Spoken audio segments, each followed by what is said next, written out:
C'est parti pour ce numéro de votre émission C'est politique que nous avons le plaisir de vous présenter en ce jour. Chers téléspectateurs, une fois de plus, bienvenue à chacun et à tous en ces débuts de cette nouvelle année 2025.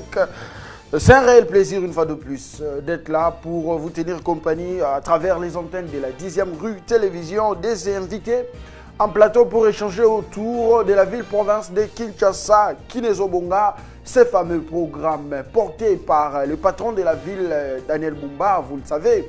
Par le temps, il est passé à l'Assemblée provinciale de Kinshasa pour présenter son édite budgétaire qui a été chiffré à 1,145 milliard de dollars répartis secteur par secteur.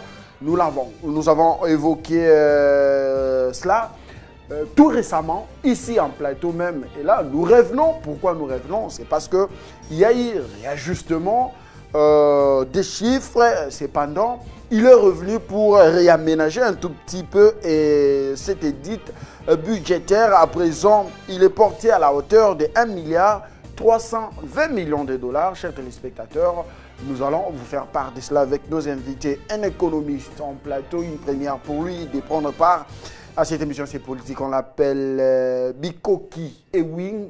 Il est économiste. Bonjour, bienvenue et bonne année. Bonjour, messieurs les journalistes. Je suis très content d'être parmi vous ce matin.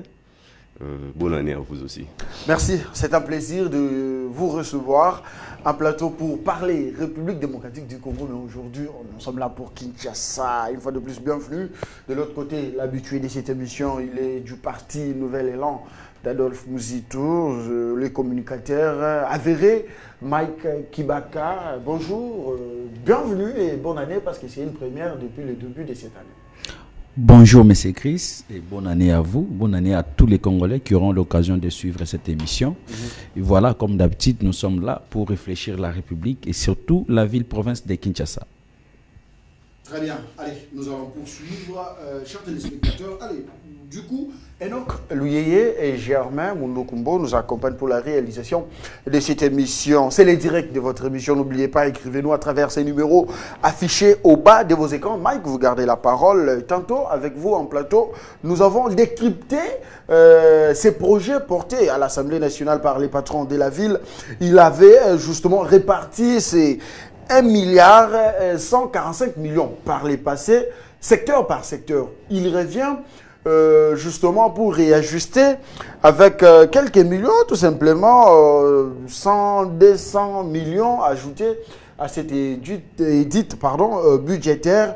Et donc, nous l'avons évoqué, la sécurité à 15%, la voirie, la mobilité, l'aménagement de la ville-province de Kinshasa à 24,4%, la numérisation et digitalisation 5%, la gouvernance financière 10%, la gouvernance administrative 4%, l'éducation et santé 8%, l'économie et le développement 8% également, l'emploi, culture, sport et jeunesse 6,5%. Et enfin, la gouvernance stratégique 2,6% de ces budgets. À l'heure actuelle, ces réajustements est important pour la ville-province de Kinshasa, même si la fois dernière, vous avez critiqué, vous, pour dire que c'est un pas, oui, mais ce n'est pas assez pour le problème qu'a la ville-province de Kinshasa.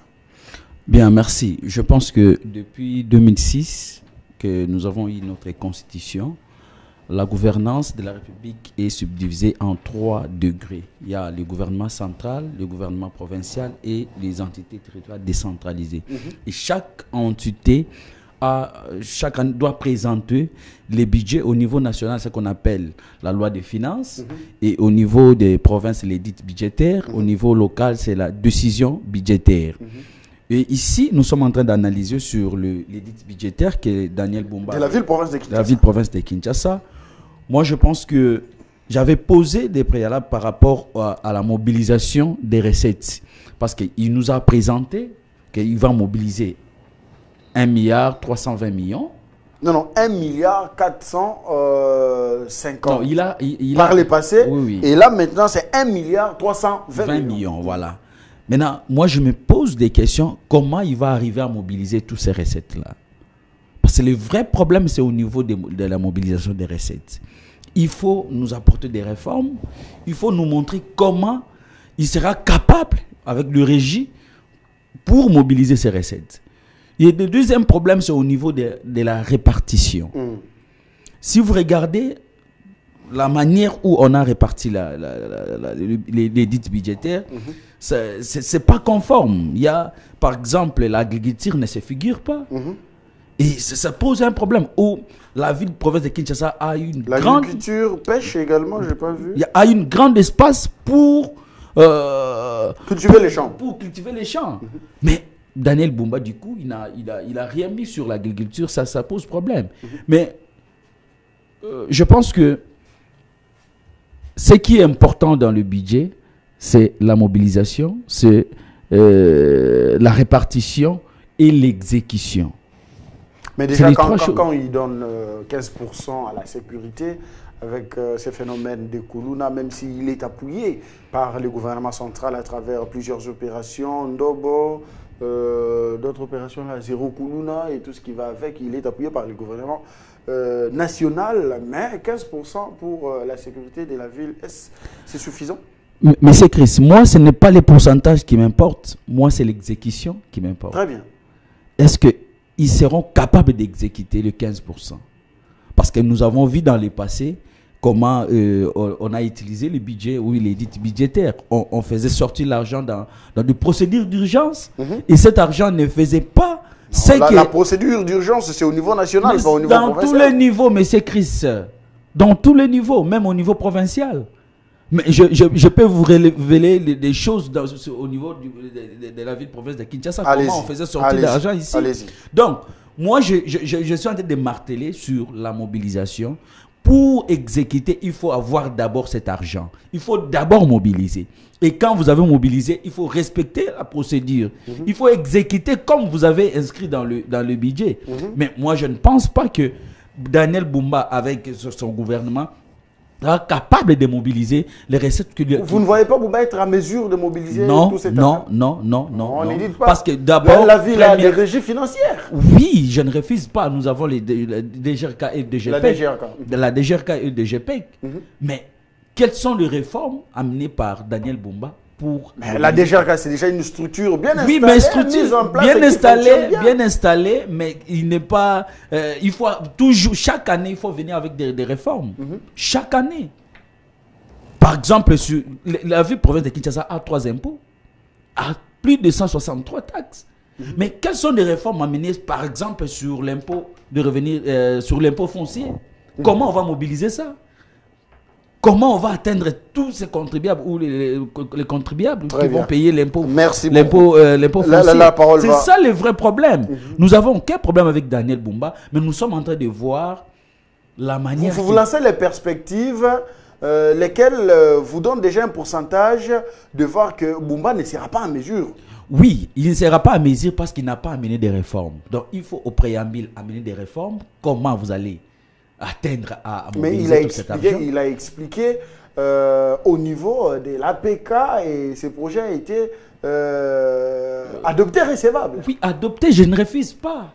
Les députés qui sont là, nous tous, nous savons comment ils sont venus là. Non, s'il vous plaît. Ils ont été élus. Ils sont presque, tous sont de l'union sacrée. Il ne peut pas accepter que le gouverneur qui est de l'union sacrée, qu'on puisse refuser. L'union sacrée n'accepte pas l'inacceptable. Mais c'est Christ. Moi ici, je suis en train de voir Kinshasa. Je ne vois pas les individus.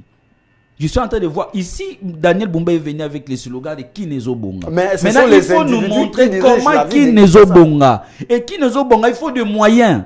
Et de moyens, il a des impôts à mobiliser. Très bien, merci. Il va nous montrer comment il va mobiliser. Merci beaucoup. Allez, Ewing, vous avez la parole, 5 minutes de réaction.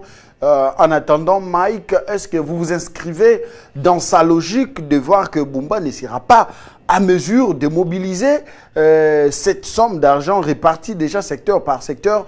Il a évoqué que l'agriculture, pêche et élevage n'a pas été, ne figure pas parmi les rubriques des répartitions de cette édite budgétaire de la ville-province de Kinshasa. D'accord, merci. D'emblée, je n'aimerais pas répondre directement à la question est-ce qu'il sera capable de mobiliser ou pas. Mais je vais amener une analyse critique Allez-y. avec certaines observations qui va permettre à nos téléspectateurs de déduire est-ce que la ville de Kinshasa sera capable ou non de mobiliser les budgets qu'il a prévus.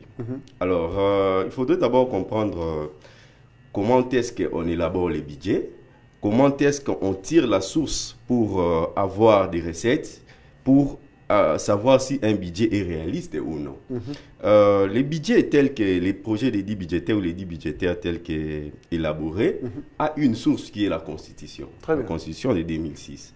Alors, si vous lisez déjà l'article 175 de la Constitution, la loi prévoit la manière dont les finances publiques de l'État doivent être réparties. Du point de vue de notre Constitution, comme l'a dit Mike, il y a les ressources qui proviennent du pouvoir central, il y a des ressources des entités territoriales décentralisées, il y a des ressources des provinces. Alors, notre constitution de 2006, les constituants de 2006 avaient prévu que les provinces, les entités territoriales décentralisées devraient déjà retenir à la source 40% de toutes les recettes qu'ils mobilisent. Très bien. Alors, si on se pose la question, allons-y en se posant des questions, ça va nous permettre de savoir si la ville sera capable, le gouvernement provincial Quelles sont sera alors capable de- toutes ces questions? Alors, la première question, c'est de savoir est-ce qu'on respecte la retenue à la source de 40%. Vous répondez? Alors, d'emblée, on va dire que c'est non. Pourquoi? On procède actuellement par rétrocession. Mais si moi, j'ai essayé de parcourir la Constitution, j'ai parcouru aussi ce qu'on appelle l'OFIP, la loi des finances publiques, qui est la loi numéro 11, barre 00D, du 13 juillet 2013. Alors, si vous lisez cette loi, nulle part où on parle de la rétrocession. Les législateurs de 2006, tels que révisé, la Constitution de 2006, telle que révisée en 2011, a voulu que les provinces aient cette autonomie financière. Très bien. Donc, il y a trois aspects qui ont été retenus dans la Constitution de 2011. Non, il ne faut pas mettre de la confusion au sein de la population qui nous suit. Par les passés, nous avons suivi plusieurs gouverneurs de province Oui, faire mention de la rétrocession.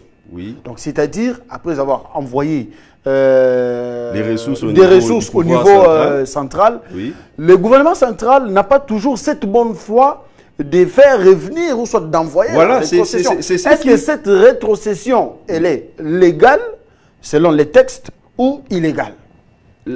Moi, je disais tantôt que j'ai eu à parcourir la loi des finances publiques. Vous J'ai n'avez lu pas aussi vu la rétrocession. Constitution. Nulle part, il est fait mention De la d'une rétrocession. C'est Ce vrai. qui est prévu par la loi, Ok. c'est plutôt une caisse nationale de péréquation qui répartit les recettes. Très bien. Et les provinces, les entités territoriales décentralisées devraient en principe retenir au niveau de leur caisse 40% de tout ce qu'ils mobilisent. Et les 60% va au niveau du pouvoir central. Ça, c'est une première contrainte Très bien. qui pourrait, je ne dis pas qui affecterait la Qui mobilisation des budgets, des l'édit budgétaire 2025. Ça, c'est la première contrainte. Deuxième contrainte, deuxième observation que j'ai fait. Lorsque vous lisez, quand on élabore les budgets, il y a un programme. Il y a un programme qui s'est fait, qui amène à l'élaboration des édits budgétaires et aussi des décisions budgétaires. Dans le cadre de notre pays, la loi prévoit, la loi des finances prévoit l'élaboration des cadres budgétaires à moyen terme. Alors, si vous êtes gouvernement central, vous voulez, ou gouvernement provincial, vous voulez élaborer votre budget, votre édit budgétaire, vous devez vous référer à ce qu'on appelle les cadres budgétaires à moyen terme, qui est élaboré par les ministères du Ne budget. soyez pas trop technique, hein, parce qu'il Oui, y a ceux-là qui vous suivent. Hein. Oui, Ils doivent assez comprendre on va les termes économiques hein, pour que ça. Oui, on va être assez simpliste. Prenons le cas de M. Boumba. En élaborant son édit budgétaire, il a sûrement lu le cadre budgétaire à moyen terme, qui est un document qui retrace les prévisions des recettes et des dépenses qui seront faites à moyen terme. Par exemple, pour notre pays, de 2024 à 2026, nous sommes en train de travailler avec le cadre budgétaire à moyen terme 2024-2026. Alors, si vous lisez le cadre budgétaire à moyen terme 2024-2026, on prévoit pour la mobilisation des recettes et les dépenses pour toutes les 26 provinces, 6 milliards de dollars américains. Okay. Mais quand j'ai lu maintenant l'édit budgétaire de M. Bumba, je vois qu'à lui seul, il dit qu'il est capable de mobiliser 1,320 milliard. Alors, si vous faites une analyse simple, vous verrez que M. Bumba dit avec son gouvernement qui sont capables, sur les 26 provinces, de mobiliser les 1/4 des recettes. Est-ce que cela est réaliste ou pas?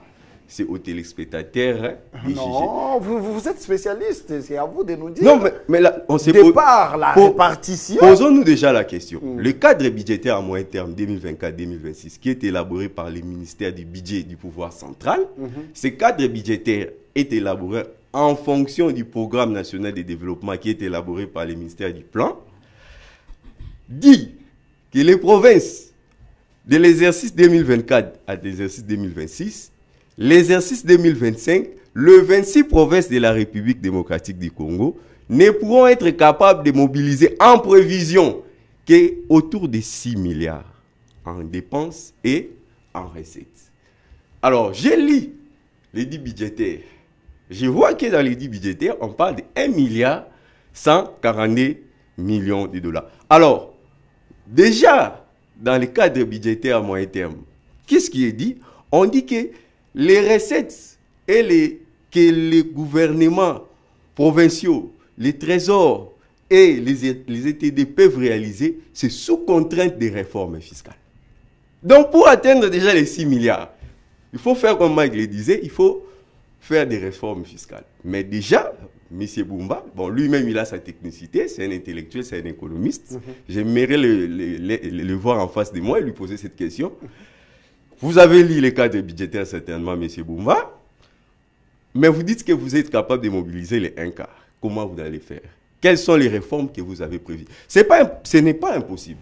Donc, si je comprends bien, oui, c'est 1,320 milliard n'est que le 1/4 du 6 milliards prévu. Prévu pour les 26 provinces que le cadre budgétaire prévoit. Parce que le cadre budgétaire est fait comment? On fait, en matière de budget, en matière d'élaboration des budgets, tout économiste peut le savoir, il y a des méthodes. Il y a des méthodes standards et il y a ce qu'on appelle les budgets à base zéro, les BZB. La méthode standard. La méthode standard, on se base sur les estimations antérieures. On regarde les recettes que nous avons pu mobiliser sur l'exercice antérieur et on fait des projections, ce qu'on appelle des mises à jour. N+1. Ça veut dire, pour les recettes liées, par exemple, à l'impôt sur les revenus locatifs, nous avons été capables de mobiliser 10 millions de dollars. C'est un exemple. Alors, en 2024, maintenant, sur base des analyses macroéconomiques, on regarde la croissance. Ce sont des projections qu'on fait. Quelle est la croissance qu'a connue le pays? Pour, par exemple, 2025, les experts disent que le pays va connaître une croissance autour de 6,5%. Alors, on peut se dire que les recettes, au niveau de l'impôt sur les revenus locatifs, peuvent augmenter autour de 5%. Alors, on ira de 10 millions plus les 5%. Vous voyez? Maintenant, on a fait déjà un cadre budgétaire à moyen terme. On a dit que non, toutes les provinces auront autour de 6 milliards, mais bon, un gouvernement provincial s'est dit être capable de mobiliser les 1/4 de tout ça. Oui, ce sont scientifiquement, nous pouvons analyser, apporter des critiques et des observations. J'étais un peu étonné de voir que les élus provinciaux de Kinshasa ont, avec tous les experts qu'il y a là-bas, je connais quand même beaucoup, ont aussi adopté les projets de dits budgétaires 2025. Et surtout, c'était à l'unanimité. Ce sont des questions pertinentes qu'on peut poser au gouvernement provincial pour leur demander, vous voulez bien, on veut bien avoir même un budget de 10 milliards pour la ville de Kinshasa, pour son développement. Mais comment y parvenir? Parce que lorsque vous faites un budget, les études budgétaires, les budgets du pouvoir central et les décisions budgétaires des ETD ont des implications sur l'économie réelle. Très bien. Allez, la deuxième méthode, vous n'avez pas... Voilà, la deuxième méthode, c'est le BZB. Ça veut dire, vous partez sur une base zéro. Vous ne regardez pas les estimations antérieures. Vous vous dites que faisons comme si le monde commençait aujourd'hui. Alors là, vous élaborez maintenant des programmations sur base des informations que vous récoltez. Maintenant, dans le cadre, par exemple, de notre pays ou dans notre ville, c'est déjà très difficile avec les BZB parce que on a un problème de données chiffrées fiables. Qu'en est-il de l'Institut national des statistiques? Je ne sais pas. Est-ce que ça fonctionne? Ça fonctionne bien? Est-ce que... Il y a une dame qui gère, hein, elle est de l'UNC. Qu'en est-il de l'ONIP? Avons-nous des informations fiables sur la population? Combien de gens sont à Kinshasa? Il y a combien de familles? Il y a combien de ménages? Tout ça. Vous voyez? Donc, si j'analyse les propos, j'avais suivi une fois le gouverneur Bumba sur Top Congo, il disait que les prédécesseurs, quand il est arrivé au pouvoir, c'est un peu l'approche des politiques, il a dit que ses prédécesseurs n'ont rien fait. Mais si tes prédécesseurs n'ont rien fait, le budget, même les 10 que tu es en train d'élaborer, ça doit être sur base zéro. Donc, tu dois te dire que non, ce qui a été fait a été faux. Alors, moi, je commence avec quelque chose de nouveau. Donc, je commence sur de nouvelles bases. Sur des nouvelles bases. Mais si on analyse les dits budgétaires 2025, est-ce que c'est parti sur de nouvelles bases ou ce sont des estimations antérieures qui sont la toute dernière question, vous êtes spécialiste, Bikoki et Wing. Vous avez dit que le 26 provinces de la RDC devrait normalement réunir autour de 6 milliards. Pour l'exercice 2025. Oui, c'est le cadre budgétaire. Voilà. La ville-province de Kinshasa, capitale de la RDC, qui a trois impôts, trois impôts et plusieurs taxes. Alors, elle s'est dit capable de mobiliser à elle seule 1 milliard 320 millions. Oui. Est-ce, vous, en tant que spécialiste, Bumba a déjà biaisé les prononces? Quand j'analyse les dits budgétaires 2025, je me pose la question sur quoi se basent leurs estimations. Parce que, comme je l'ai dit tantôt, le cadre budgétaire déjà à moyen terme avait prévu que pour arriver à la réalisation des 6 milliards pour les 26 provinces, il faudrait amener des réformes. Ces réformes-là devraient porter notamment sur la modernisation des régies financières. Des régies financières, très bien. Moi, je fréquente les halls du DGRK, je travaille beaucoup avec eux. Quand vous regardez les conditions déjà dans lesquelles j'ai suivi Mike dans l'émission précédente, il a parlé des arriérés de paiement. On doit se poser la question sur la capacité qu'a ces régies financières à mobiliser. Très bien. Ça, c'est du point de vue recettes. Maintenant, du point de vue dépenses, nous connaissons la méthodologie de gestion de nos autorités. Peut-être qu'il y aura un changement cette fois-ci. Il y a un problème toujours au niveau entre l'engagement, l'ordonnancement, la liquidation et les paiements. Est-ce que tout ce qui est prévu à être engagé ou à être ordonnancé et à être liquidé, à être payé, est-ce que ça sera fait? Parce que nous voyons des fois le gouvernement provincial engagé à travers les ministères sectoriels, mais la liquidation, très bien. Les restes des phases n'arrivent pratiquement jamais. Merci beaucoup Bikoki et Wing. Je le rappelle, chers téléspectateurs, qu'il est économiste. Ensemble avec lui, nous sommes en train d'analyser justement les dits budgétaires de la ville-province de Kinshasa, portée à l'Assemblée provinciale de Kinshasa par le gouverneur Daniel Bumba. Mike, vous avez la parole à présent. Et donc, les spécialistes en plateau à tout brosser. Mais moi, je reviens justement à la mobilité.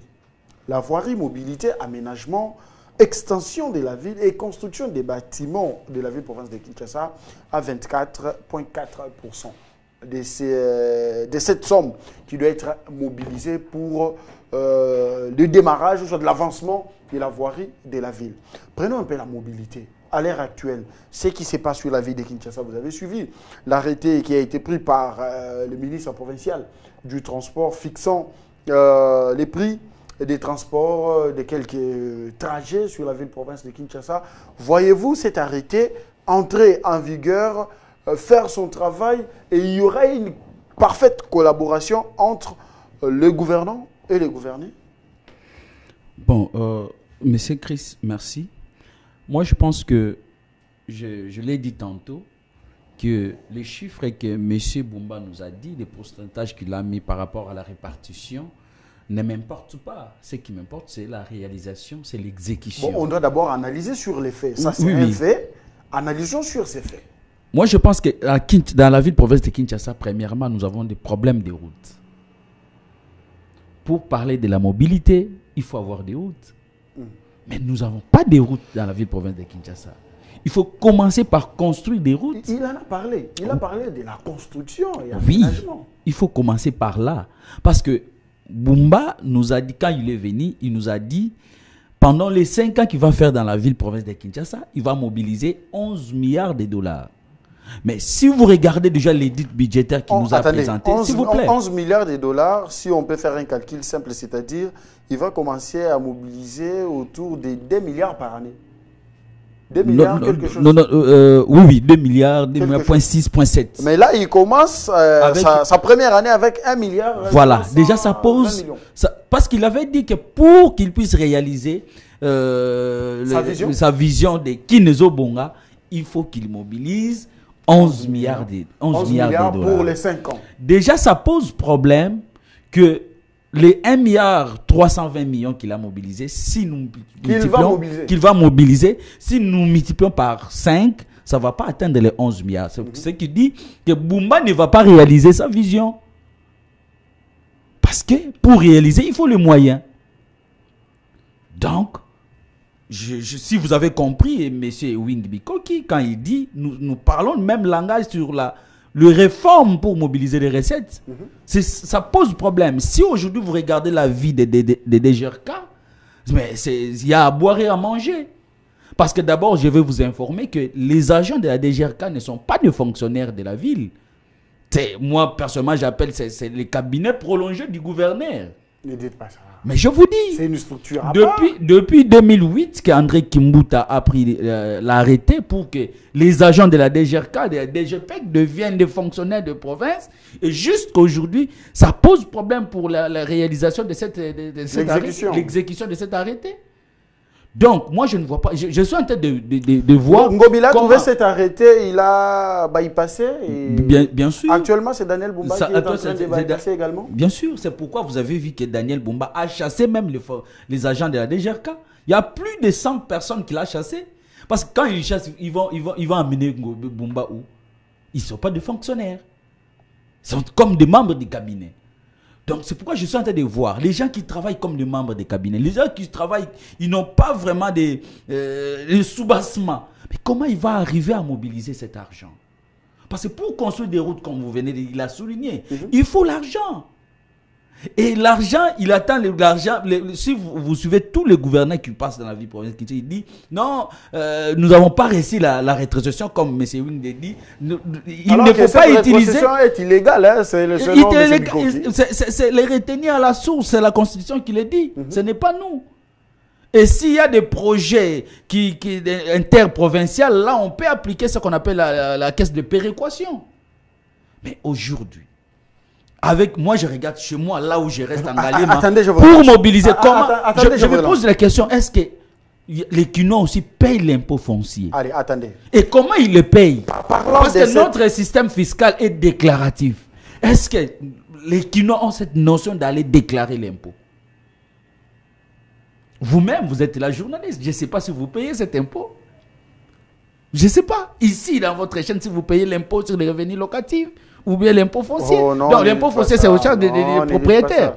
Non, je me demande. Nous sommes en règle. Je ne refuse pas. Mais moi, je regarde là où moi j'habite, dans mon quartier, je n'ai jamais écouté quelqu'un parler que je suis passé par la banque pour aller déclarer l'impôt foncier ou l'impôt sur les revenus locatifs. Je n'ai jamais écouté. Parce que cette culture, aujourd'hui, dans la ville-province de Kinshasa, est devenue comme un tabou. Attendez, quand vous parlez de cet impôt, l'impôt foncier, du revenu locatif, hein, oui. Vous avez dit. Mais déjà, l'État lui-même, la ville-province de Kinshasa elle-même, et l'État congolais souffrent d'abord d'exécuter ses propres textes. Vous avez vu, il y a une lettre du ministère des Habitats, quelque chose comme ça, qui a mentionné, qui a fixé la garantie locative à 3 mois pour des maisons d'habitation et 6 mois pour des maisons commerciales. Cette loi n'a jamais été appliquée. Pourquoi? Parce qu'il y a faiblesse de l'État. Aussi longtemps que cette faiblesse de l'État est constatée, est consommée par la population, comment voulez-vous que cette même population aille justement déclarer cet impôt? Monsieur Chris, souvent quand je viens ici, je vous dis, quand les amis de l'Union sacrée parlent de l'état des droits, j'ai toujours l'habitude de refuser que nous ne sommes pas encore à l'état des droits. Parce que l'état des droits, c'est le respect des textes.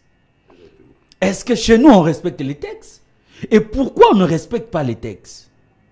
Je me souviens encore lors de la clôture des états financiers de la justice, les états généraux de la justice, le professeur Baatloukwebo, mon professeur qui m'a donné la gestion d'assurance, il avait dit que dans notre pays, nous n'avons pas de problème des textes, mais nous avons des problèmes des hommes. Et je vis les gens... Il fait partie, hein? Il fait partie. Bien évidemment. Les gens ont interprété dans tous les sens. Mais ici, moi, je confirme que nous n'avons pas de problème des textes. Parce que M. Wing venait de dire les textes sont là, le problème se pose au niveau de l'application. L'application. Et pourquoi? C'est la faiblesse de l'État, comme vous venez de le dire. Ah, comme vous l'avez constaté. Hein. Bien évidemment. Donc, il y a un sérieux problème au niveau de l'application. Mais l'autre problème, c'est le problème de la population aussi. Parce que nous n'avons pas cette culture de la contrôle citoyenne. Non, attendez. Il ne faut pas d'abord jeter de l'opprobre à la population. Non, non, non. La responsabilité est partagée, monsieur. Toute culture doit être inculquée. Le gouvernement a cette charge. Parce que déjà, nous, contribuables, nous sommes contribuables, nous donnons déjà tout à ceux-là qui nous dirigent. Alors, à leur tour, ils doivent mettre des mécanismes en place pouvant permettre à cette population de comprendre comment est-ce que l'appareil de l'État fonctionne. Mais quand il n'y a pas de campagne de sensibilisation autour de ce qu'il faut faire, nous encourageons la DGI qui ne cesse de sensibiliser autour de paiement des impôts et tout ce qui va avec. D'autres ministères, la DGI c'est une direction générale d'impôts, mais d'autres ministères et structures devaient emboîter les pas pour sensibiliser, que les gens sachent que non, en tout cas désormais, moi tel que je suis, j'ai 3 parcelles, j'ai 4 parcelles, voilà les taxes qui me reviennent que je dois payer à l'État. Mais quand on est ignorant de tout ça, Monsieur Chris, si vous lisez la Constitution, dans son article 27, vous allez voir que la Constitution nous donne cette possibilité, donne à la population cette possibilité de contrôler ceux qui dirigent nos institutions. Très bien. Et il donne à la population cette pouvoir que si vous constatez que ceux qui dirigent nos institutions dirigent mal, vous avez le droit d'initier, de pétition pour faire partie des gens qui dirigent. Ça, c'est bien évidemment. Si je rentre en fiscalité, pour aujourd'hui augmenter même le budget que nous sommes en train de parler ici, pour que les contribuables puissent avoir cette culture de payer les impôts, de contribuer, parce que moi je ne dis pas souvent de payer, mais on contribue pour notre pays. Il faut que ceux qui dirigent puissent montrer la transparence dans la gestion des finances publiques.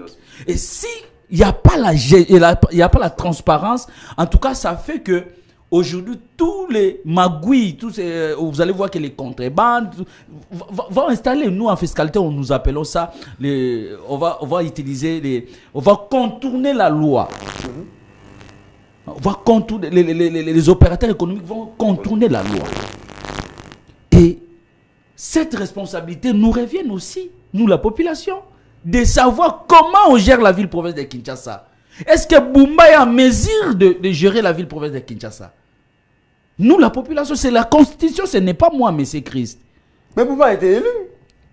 Mais je ne refuse pas, il a été élu, mais nous devons constater qu'il est capable de diriger. Mais par rapport déjà à l'édit budgétaire qu'il nous a présenté, il y a à boire et à manger.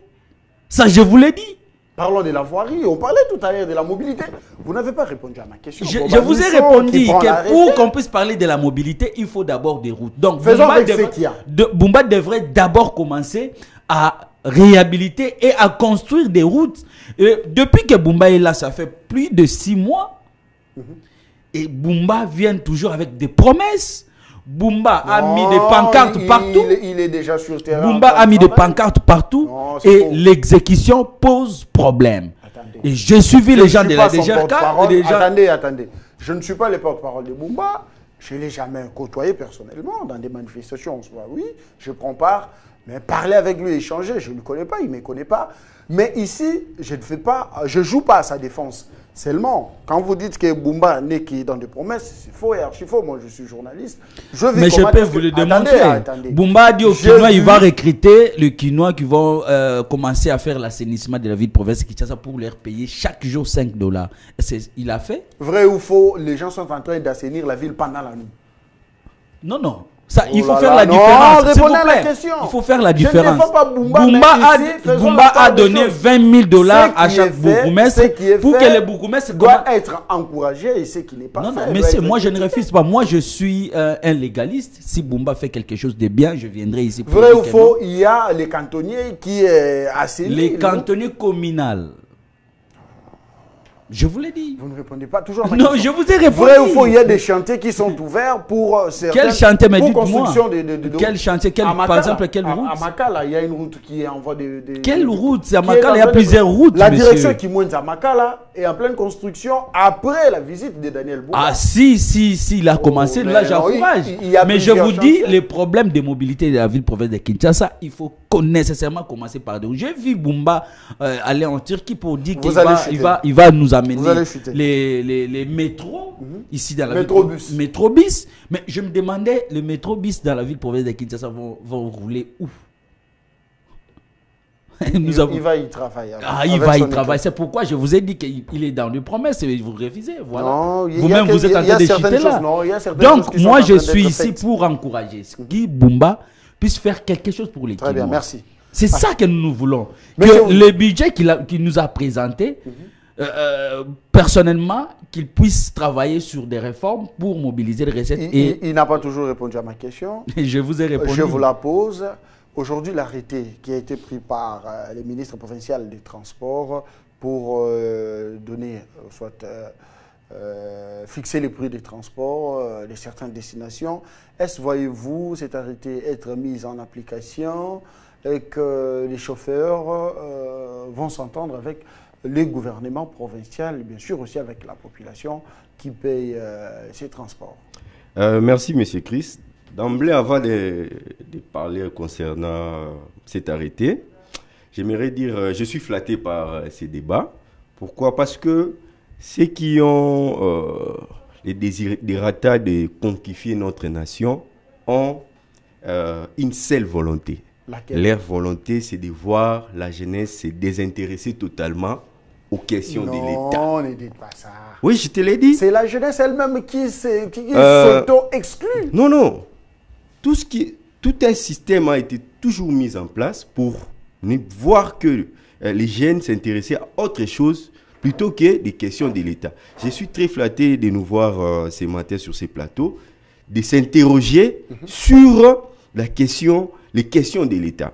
Alors, comme l'a dit tantôt Mike, le problème de notre pays, ce n'est pas un problème normogénèse, c'est plutôt un problème anthropogénèse. Ça signifie que les lois sont là, elles sont belles, elles sont faites, mais les hommes qui sont des autorités qui doivent en principe faire respecter ces lois ne jouent pas leur rôle et par frustration, la population n'arrive pas non plus à observer les lois. C'est pour chuter sur ta question.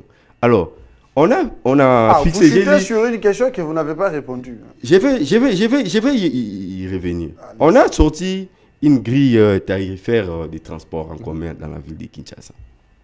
Il y a un écart, si vous êtes Kinois comme moi, qui se dégage entre la réalité des textes qu'on publie et la pratique sur terrain.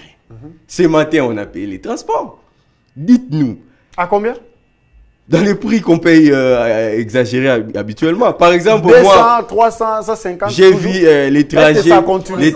300, 150. Oui, actuellement, c'est maintenant 300, 200. Alors, quand on te dit. Est-ce que Daniel Bouman Zando 200. Oui,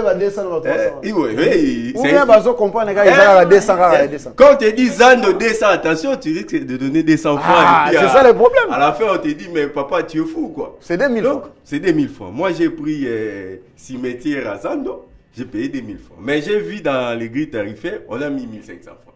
Donc, il n'y a pas de structure de contrôle. L'État n'est pas capable de mobiliser les éléments de contrôle sur terrain pour veiller à la matérialisation de cette grille tarifaire, de cette décision. Mais aussi, comme l'a dit Mike, le fait que les autorités eux-mêmes se sont évertuées à violer les textes du pays, la population, parce que les autorités politiques d'un État portent la vision de cette nation. C'est quand on a pris la décision concernant les deuxième bandes, troisième bandes, qu'est-ce que la première ministre a dit? Vous, les ministres, vous devez prêcher par l'exemple. Déjà, les autorités ne respectent pas. Aussi, hein? Les autorités ont du mal à respecter les textes du pays. Maintenant, qu'en est-il des transporteurs, des propriétaires des véhicules et tout ça? Et aussi, si les transporteurs de la ville de Kinshasa, ça donne à des guerres de prix, c'est parce qu'ils ont un certain monopole sur le marché. L'État a pratiquement abandonné les secteurs des transports. Il y a eu des sociétés de transport ici qui ont essayé de donner un coup de pouce, de créer une forme de concurrence sur le marché des transports. Il y a eu Transkin. Qu'en est-il des Transkin? Il y a Transco, mais qui devient de plus en plus canard boité. Il y a eu le projet Esprit de Vie, qui était un très bon projet. Moi, je me souviens, à l'époque, là, j'étais encore étudiant. Alors, je pouvais bouffer mon argent de transport. Je gardais 500 francs et je savais que j'allais rentrer chez moi à Lausanne. Vous voyez, donc c'est quand déjà il y a un monopole de privé sur un marché, il y a la guerre des prix. C'est tout à fait normal. Alors, est-ce que cette décision-là pourrait être appliquée? On se pose la question. Je reviens sur la voirie de la ville de Kinshasa. Si vous lisez les documents stratégiques de développement de la ville de Kinshasa, vous verrez que la ville de Kinshasa, actuellement, a 3600 km de routes, dont 700 seulement sont revêtis. Mais les 700 qui sont revêtis sont dans quel état? Sur 3000. Sur les 3600. Alors le gouverneur de la ville prévoit de réhabiliter à peu près 100 km de routes. Donc on aura à peu près 800 km de routes revêties sur les 3600 km de routes qu'il y a la ville de Kinshasa depuis l'époque coloniale. Alors vous avez à peu près un quart des routes qui sont en état de délabrement. Comment les populations peuvent circuler? Vous voyez? Donc, moi, en lisant l'édit budgétaire, en observant les politiques publiques qui sont mises en place, j'ai toujours dit à Mike, moi je ne suis pas politique, je suis plutôt scientifique et je suis économiste. Je me pose la question sur la cohérence des choses, la cohérence des politiques. Est-ce que nous savons où nous sommes et nous savons où nous allons, ou est-ce que nous sommes perdus? Parce que lorsque nous avons que 700 km de routes qui sont revêties, nous voulons améliorer la mobilisation.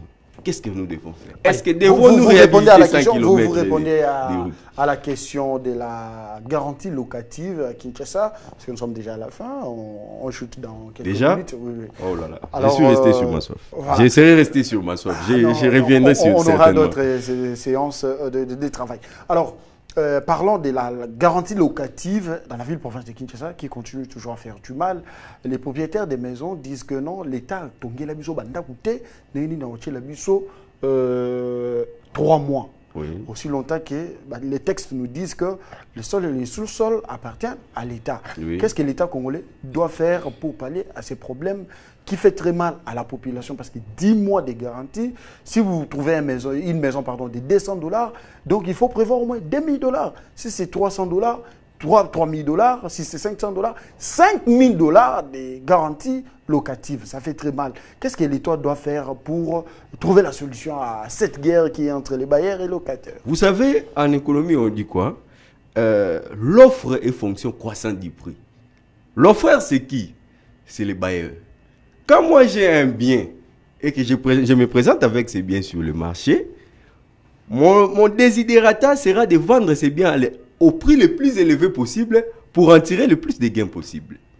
Alors c'est pourquoi certains économistes comme Keynes avaient réfléchi sur l'interventionnisme de l'État. Keynes avait dit, si vous laissez les privés prendre les monopoles sur un marché, ils vont se donner à des guerres de prix. C'est ce qui se passe. Même en matière de logement. Ce sont des privés qui ont construit leurs édifices et qui fixent les règles. Parce que, du point de vue économique, la main qui commande le marché, c'est la main qui possède.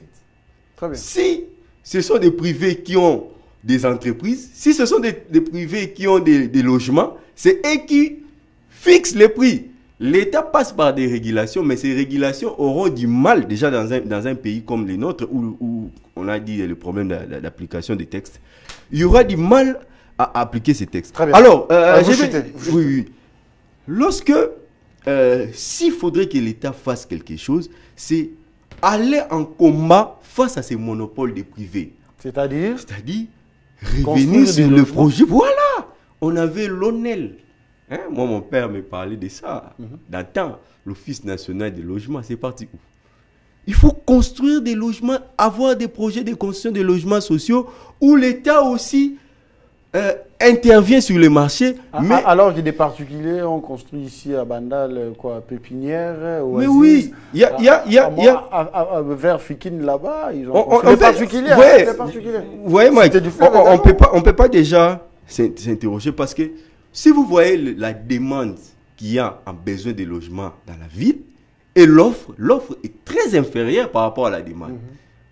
Toutes choses restant égales par ailleurs, les prix sera toujours haut. Les bailleurs vont mettre toujours des garanties locatives très élevées. Merci beaucoup, Bikoki et Wink. L'État congolais, si aujourd'hui vous prenez par exemple 1 milliard de $, vous mettez dans les logements, vous construisez des universités, par exemple à Maluku là-bas, vous voyez comment est-ce que vous pouvez, l'État peut se faire de l'argent.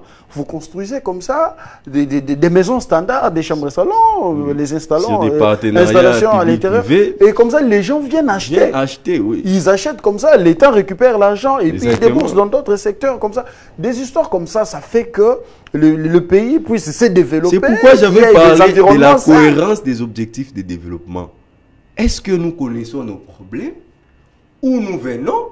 Où nous en sommes? Est-ce que le ministre de l'Habitat a déjà proposé un tel projet au Conseil des ministres, un tel projet, porter ça au Conseil des ministres pour que ces derniers soient adoptés?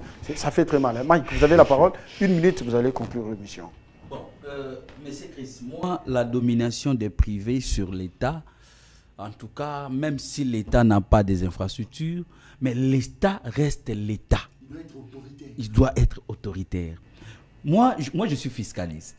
En fiscalité, on nous dit il y a le rôle de l'impôt. Il y a le rôle fiscal, je crois que M. Wing maîtrise ça très bien, le rôle fiscal, le rôle social et les rôles économiques. Le rôle économique de l'impôt, c'est pour contrecarrer le privé qui ne respecte pas la loi. Très bien.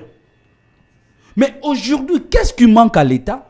D'utiliser les rôles de l'impôt, les rôles économiques de l'impôt pour régulariser, pour orienter le secteur privé. C'est ça, c'est manque de l'autorité de l'État. Nous avons un problème de manque de l'autorité de l'État dans notre pays. S'il y avait l'autorité de l'État, et le privé ne peut pas prendre ascension sur l'État.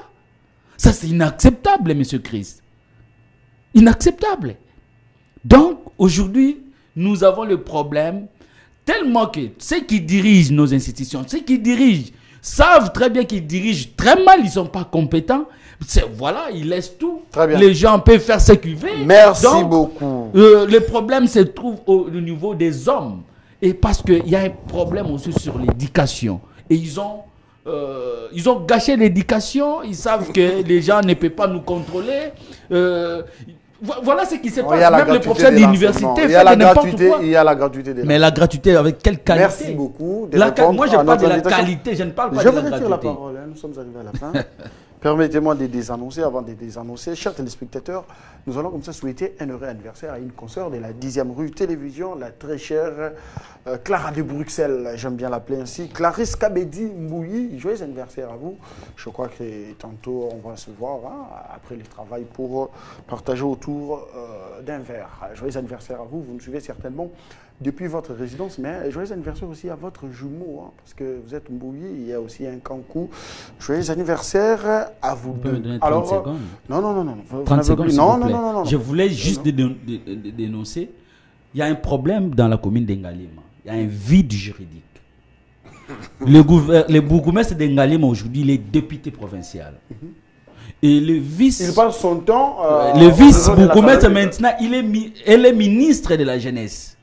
Donc... Ok. Noëlla, c'est là. Donc aujourd'hui, Ngalema est sans bourgmestre. C'est pourquoi nous demandons au chef de l'État, comme la CENI est dans l'incapacité d'organiser des élections pour avoir au niveau de la base, nous demandons de nous donner un autre bourgmestre et surtout le bourgmestre qui sera compétent plus que Dieu merci Mambanzi. Merci beaucoup saccagé notre commune de Ngalema. Économiste, d'avoir pris part à cette grande émission. C'est un plaisir d'échanger avec vous ce matin. Économiste avéreux, vous l'avez confirmé, je l'approuve. Bon vent à vous. Mike, les politiques avérés, merci d'être là. Fiscaliste, vous avez dit. Bien évidemment. Merci d'être là. Pour les téléspectateurs, merci à Enoch Luyeye, à Germain Kemé, merci de nous avoir accompagnés.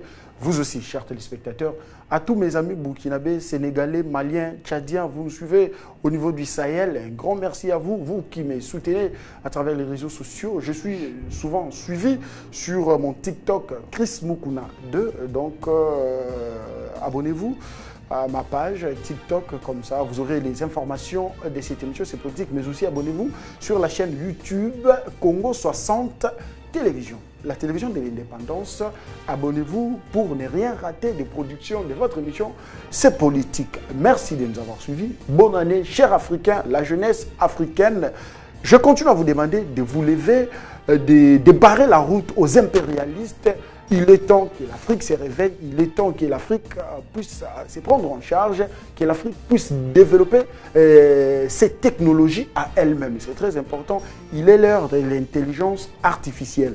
Il y a d'autres pays africains qui ont commencé déjà à travailler sur ce grand projet qui permettra bien évidemment à l'Afrique de décoller parce que les matières premières que le monde utilise pour l'avancement de la technologie, l'Afrique en a. Et aujourd'hui, si nous prenons conscience, nous jeunes Africains, on fera quelque chose pour notre Afrique. Merci de nous avoir suivis. À cela plus tard. Merci.